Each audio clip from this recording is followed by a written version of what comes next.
Was it just... His foot was sore, and it's just not worth it for us to push him. We want good chance and good opportunity for some of those young guys to play. And I need Jermaine Kearse 2 weeks from today. You know, it's a little more important.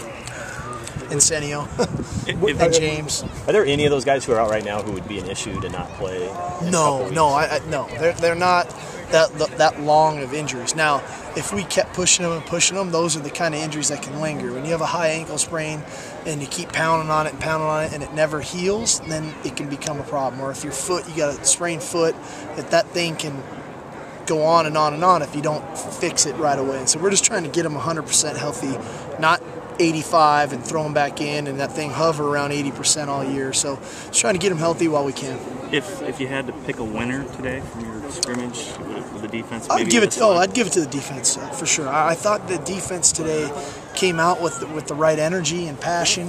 I thought they were really focused and locked in early on, and they played physical, enthusiastic football, which is the style of play that we like to play with. I thought, especially early on, we were really kind of lackluster on offense. I felt like we were kind of almost a little bit like in slow motion and kind of, in a sense, couldn't get out of our own way because of penalties and just poor execution, I guess would be the best way to describe it.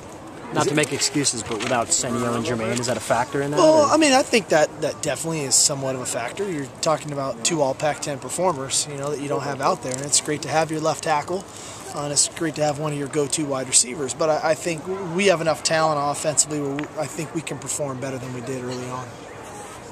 Coach, when you look at the offense, no turnovers for the two scrimmages, but the defense didn't get any takeaways. Which side of that is the more upside for you? Well, I think first the biggest upside is not turning the ball over. You know, I think that's one of the big keys. You know, when you look at the turnover margin and winning and losing, there's no more telling stat than winning the turnover battle equates to W's. And the easiest way to win the turnover battle is not to give up any. At least you're even. So I think potentially a lot of turnovers can occur on quarterback sacks and different things, which they aren't allowed to hit the quarterback right now, so that one's a hard one to tell as well. But I think our defense is ball hungry, and they'll get after the football every chance they get. I'm appreciative of our quarterback play, making good decisions, and our running backs and wideouts playing with high and tight mentality. And the reason they are the way they are is because of the way we practice and the focus by our defense on the football, that now it's become a real focus for our offensive team. It seemed like there were a couple times where Christine came out with the ones and then you brought him right back. What was kind of happening? I want to see him at guard with the ones, or then even at center with the ones. I want to see what he looks like, and I appreciate Greg's style of play. I think he's a very bright football player. He's tough. He fights, and I just like the way he plays. Why was he coming out in the huddle and then coming back off the field kind of at the end? Like substituting wise? We're probably rolling guys. I don't know exactly what Danny had going there.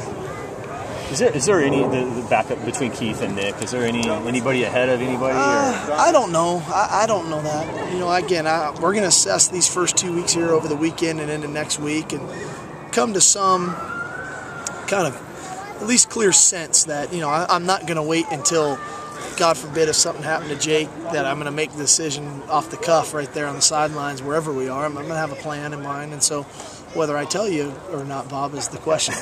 Would you say as of August 21st that right now Keith's maybe playing a little bit better?